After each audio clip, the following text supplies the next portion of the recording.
There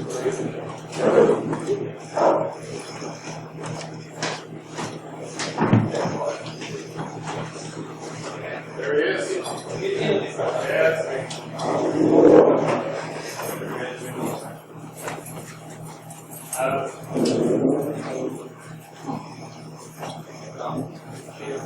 Everyone can hear me, right? No, I'm just waiting for the rest of my crew. Yep, we're all right, then, Here. Oh, okay. Inside, not outside? No, we're inside. Okay. Are you gonna sit down here for a minute? Oh yeah, I put the stuff over here. Here on the corner? Yeah. Can you watch my bags for a minute? No, I'm not dropping these. Alright, so, I'm James. I do software development for a company called BSides down in downtown Cleveland. On the side, I am in BSides funded, and then I'm a recovering IT consultant. You know what? I've done some work with James in the past, done some copy stuff, and that's all about me. That's it. So, first off, I would like to start with what this talk is. It's a little bit easier to talk about what it is not. It's not about protecting against three-letter agencies. It's not about protecting against a targeted personal attack. It's not necessarily even about protecting your corporation. It's mostly not about how the cloud is fully distributed at all costs. Although that is, in some respects, true. So, you better watch out. When it's surprised that 67% of consumers don't have a password lock on their devices. Whether that is, particularly when it comes to their personal ones. So we're talking about phones, we're talking about tablets, we're talking about laptops, desktops, all the stuff that they have there is unprotected. Now, McAfee talks about how, in 2011, about how 30% of mobile users have a password. So, that is somewhere around 60% of users that don't have a password locked on their mobile device. Now, this isn't a problem in itself, necessarily, but it can be absolutely disastrous, as we all know, if a device is lost or stolen. All devices can be password protected. There's an estimated 9 out of 10 attempts that can be thwarted simply having a simple password in the device. It doesn't have to be too complicated. Password do grade work as 49-bit bench created 12 characters, so it's reasonably lengthy. And it's a password that can be remembered. So I invite you, the audience, to summon the image of the mythical creature, Perk, Raisin. Maybe type really quickly. It really takes about as much effort as saying password 1, 2, 3, 4. And it is actually far more secure, as you are all aware. Now, you're probably wondering about fingerprint locks. You know, we've got that on the iPhone, a couple of Android devices, and the parody account, InfoSec Taylor Swift, has noted about how that removes the ability to say, no, I will not unlock this device. When you have a password or a fingerprint lock, it's relatively easy for the attacker, if they steal your phone or whatever, to lift the fingerprints, create a cast, and then boom, you're in. Light bulb unlocked. Passwords are abstract, but how do you get that? Right. So, how do many of you put your passwords together? I'm guessing because last BSides, if I said, here, use the password manager, everyone's hands would probably go up. Or instantaneous. But a lot of people like to keep it on pencil and paper, or like to keep it all in our heads. That doesn't really work, especially because as the number of services we have and use increases, it's just impossible to do that without really using the same password for every service. So that's a security issue in itself if you're not using multiple passwords. But if you are, if you leave it on pencil and paper, that's vulnerable. Someone picks up that pencil and paper. If you try to keep it in your head, the likelihood you'll forget it. Something along those lines, it kind of just leaves you that place. So there are a lot of good password managers, and we didn't get paid for the slide, we should have. Raise your hand if you're using KeyPass. I figured like right? KeyPass is really popular. A lot of people I know that use KeyPass. It's also probably not secure, and that's because there are a lot of problems with KeyPass. So the British ANSSI did an edit. So that's their government security agency, and they did a 35-day audit of KeyPass, and they found it to be relatively okay for its purpose. There's a little more to that now. The University of California Irvine published a study on password managers and database formats. They found a lot of issues with KeyPass, so I'm not going to go too much into detail with them because I'm not a computer, but it had to do with AD and HMAC, and so it has a lot of problems, which we are going to all of them. See, password managers are flawed, and even though they are flawed, to a consumer, they really need something other than a notebook. And so for the majority of our population, it's very important to us to be usefully secure. And so we're going to try and address the system and see what's best. But for a consumer, and for your teaching consumer and something, My favorite BSides game is called so Tracking. your consumer doesn't matter what password you use, and so as long as it works, the last to start. What we're trying to do is teach consumers how to protect themselves in a bare minimum way without necessarily, treating them like they're stupid or treating them in a way that where they have the law and professional. Just the bare minimum stuff because they don't have a password. Perhaps something like flat password to get them to have a password to be able to manage the password. So,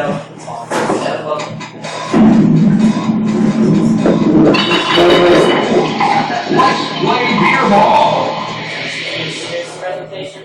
Check. That will happen while this presentation as I unlock some life goals that I've always wanted to do. So Mr. T in a serious presentation. Check. I thought that was something. Okay, so mentioning passwords, device encryption is also really important. So a lot of 67% of users don't actually have a password on their device, especially their phone. The likelihood that they actually have it encrypted is fairly low. So many people fail to encrypt a lot of the important data, and this applies to consumers, but also a lot more corporations. So they have overload a lot of points, and the fact is you can encrypt almost anything, and this applies to all the personal devices that consumers have. So there's a lot of devices and operating systems that we all encrypt, and many of them don't. So a lot of the products that device encryption has start fights, like people will debate whether, BitLocker is actually something that's reliable, and so I definitely don't want to do that. I want to kind of maintain a conceptual basis. So just a couple key points. If you do it, you need to do it right. If kind of have full disk encryption or anything file encryption, you need to have it done in a way that doesn't make you be able to do a bunch of vulnerabilities. So basically, Berkeley Labs last year, Tom gave a presentation basically outlining the whole winners of his experience. And so, not to just rip that off blatantly, but here's a couple things that he noted. A lot of self-encrypting disks that are not properly used can be very easily self-decrypted. If you have something that's, password protected, make sure that it asks for the password on boot. It doesn't decrypt the disk, asking for the password later. And sometimes you just have to rely on some of the built-in tools. For instance, OS X doesn't exactly have full disk encryption alternatives available and available that are easily available to any consumer. So if you're going to make a recommendation in security and if you're going to be educating consumers, it may be just best to go along with the defaults because that's all easy to teach. And just kind of make sure people understand, no matter what they implement as far as encryption goes, it still is a deterrent. It's a better byte lock so that their bytes are stolen. Of course, deterrents are easily bypassed by certain things like hot wrenches. James Gifford serious presentation. Okay. About passwords. So, let's talk about something that a lot of us try to tell the talk users about, we can't seem to quite get across. Two-factor authentication. First off, what is two-factor authentication when we're dealing with, when it comes to users?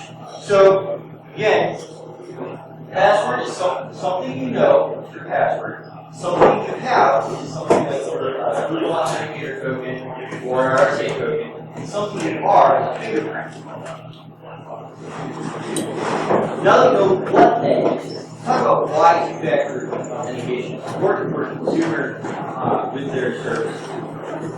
So, it's mostly to make your password useless in and of itself. So if you've got the password, but you don't have the token, or you've got the token, but you don't have the password, the attacker's stuck.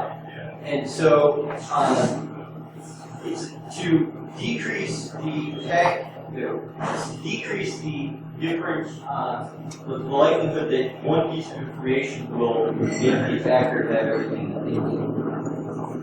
So there's many different types of tokens that consumer services can use. So there's everything ranging from the simple text message that Google is a fan of. The problems with the app is that as long as, the problem with the text message is that as long as you have cellular service works, the second you don't, you're out of luck and you can't log in. The app is, Google has an app, and most services tie into that. The problem with the app is that you use your phone, you use the app, many other things happen, all that's gone. You can't get it back.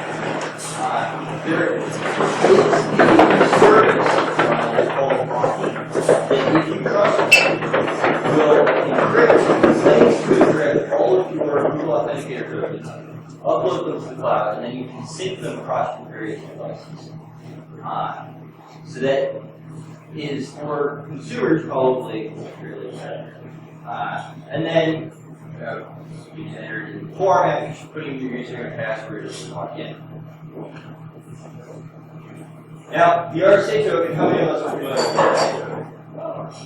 that? These are mostly used in corporate environments. Most of them don't work with consumer services. They're mentioned because consumers are aware of the stereotype of this is how you log into the secure system. There's also the hardware token. So UDPs are really interesting. They do act as a normal keyword. And in, I want to say, April this year, they released a new one, the YubiKey YubiKey Edge, which uses the FIDO two-factor authentication service. So it will work with Google and some banks and some other similar services that do the same two-factor, in addition to all of the normal things. That one, you just plug it in and it's started. So these are some of the fine citizens of the internet that support two-factor authentication. We've got everything from cloud services like Dropbox, game services like Humble Bundle and Steam, banks, Chase, Wells Fargo, Social Security Administration uses two-factor authentication for people to claim their benefits. It's starting to make a lot of headway. Consumers are starting to ask questions. Okay, what's two-factor? My bank wants to do that. Well, that's what I got here.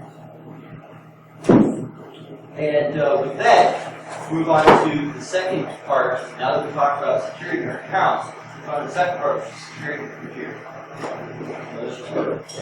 So essentially a lot of consumers at this point, and I think that it's common for us in the office, have, somewhat of a grasp of, what is an antivirus and what's anti-malware. So at this point it should be kind of, that endpoint protection, that's kind of second nature for a lot of people and a lot of corporations to install. And so a lot of people might have this opinion. All of the stuff that's malicious software is crashed in with one system. And I think that it's irritating right here is wrong in that assumption that all of the stuff on our systems, all of the stuff that is malicious is the same. Because there are different kinds of threats and different kinds of solutions. But educating consumers that may not have been exposed to this, it's really important to emphasize that you may need different tools to solve different problems, especially in this area, because there is a difference between malware and a virus. regardless. There are different tools that will solve them in a different way. And so, moving on from that, it's helpful to consumers to understand when you're communicating to them, this is what's important to have on your system for you to install to really protect yourself. That there are different threats, and that it really is helpful to have multiple lines of defense. Because when you talk to people, they go, why do I need to really products installed on my system? Well, because one isn't going to catch everything.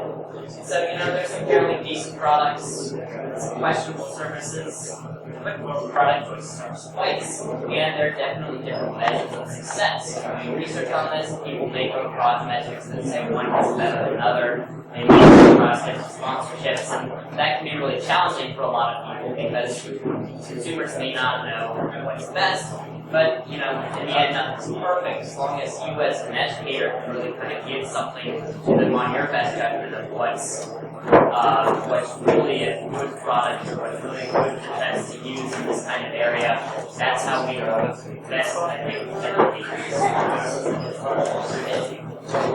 now, you may have remembered that we said we didn't like Kaspersky, and we didn't say it aloud, but questionable services we have a little logo there. So I'm like, hey.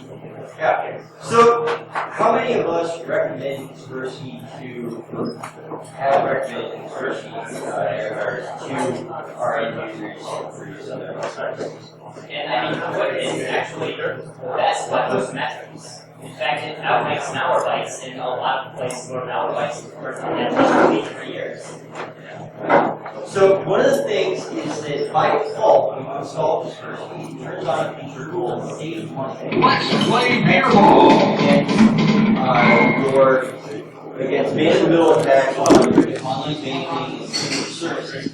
Now, the way they do that is, how many of you know Spearfisher? Oh, thank you. So with Superfish, basically the way that worked was they installed an SSL certificate and then did a man-in-the-middle. Well, Kaspersky does this exact same thing, and in any other bit of software, I believe most of us would call that a virus. Am I correct? Most of us would call that undesirable behavior. And so that is why, simply because it's turned on by default, we're not fans of recommending Kaspersky to end users. And that's about all we've got. Any questions?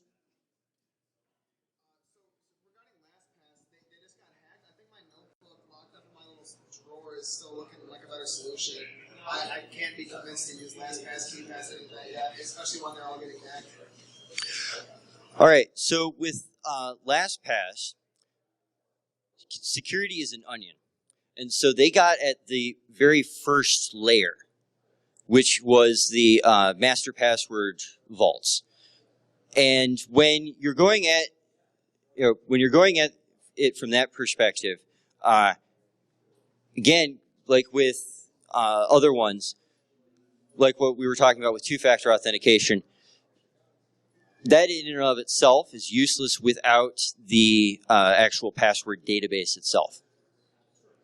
And so, in addition, and on a more technical note, it appears that, at least from what LastPass has been publicly telling us, that they did their cryptography right. I believe they did 100,000 iterations on the password. And so that right there points to, even for one of my friends who had a fairly weak LastPass master password, 40 million years on a normal machine before it got brute forced. You know. You sign in with the Google Authenticator, if you lose your phone, you're stuck. What happens with the YubiKeys if you lose one of those? So most services, Google's the current big one that supports the YubiKeys on the consumer side, do not allow that to be your only authentication system. So they'll ask you to set up text messages or the app as a fallback. Whereas when they set up the app, they don't require, or at least they didn't as of 6 months ago, they don't require a fallback mechanism. RSA keys. Because I did a recent implementation for a client. They not only use the code that it shows on the screen, you also have to create your own personal identification number code that you put in along with that, in addition to whatever other authentication method you have. So just to make sure I'm getting this right, you put in your username, your password, and then it asks you for the code. So you put in your personal PIN 1234, and then whatever's on the device. Oh, did not know that.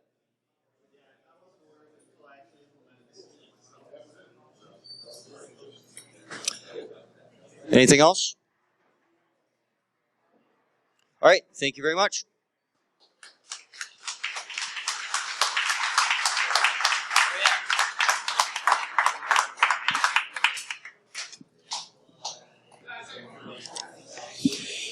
And then So we're upstairs cleaning up, and apparently I thought somebody would be down here. And then that's the adapter. We borrowed that adapter. No problem. Thank you. Thank you.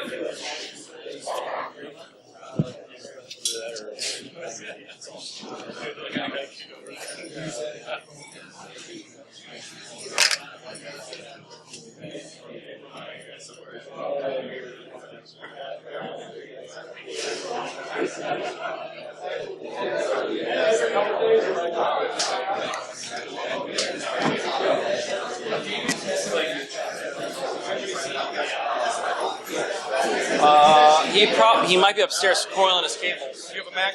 Is that what he calls it? Adapter? Yeah, I can bring you one. Body mic.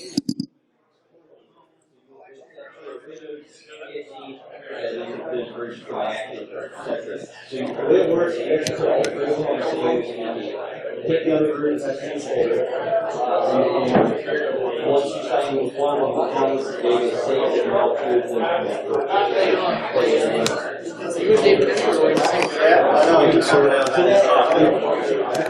This one's not infected. You can trust me. I lost a picture. Hello. We have one mic or two? Two. I can hook this one up to you if you want. About the handheld? I'll take the handheld. Really bright. Hello.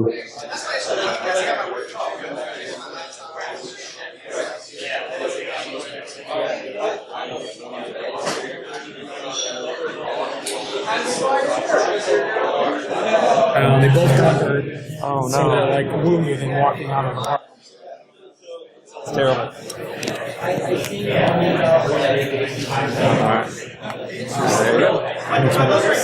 Windows on your Mac too? Yeah, VMware. Whoa. That is crazy.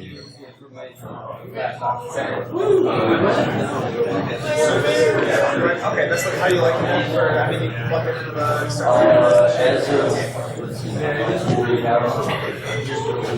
Where is he? So we can go on.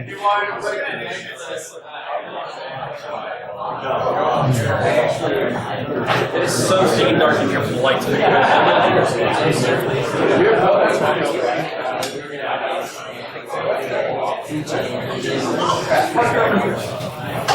Adrian.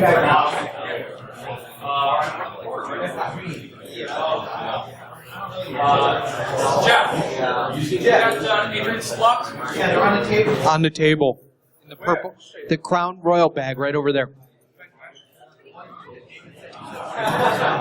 The green Crown Royal bag or the other one?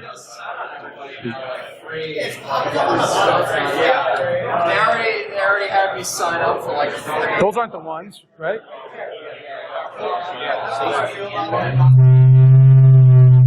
Run away.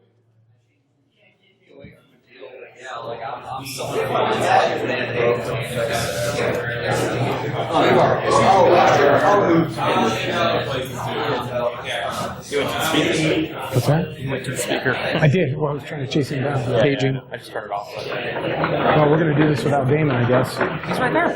Where? Oh, I got the video all set up. Damon? Oh, Damon. We'll start with us. Yeah. Yeah. Yeah, we're ready. Yeah.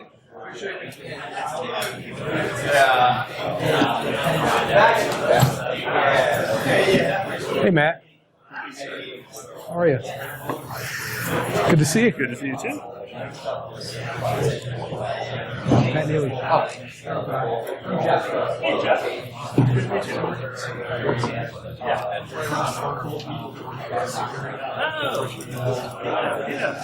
All us neighbors.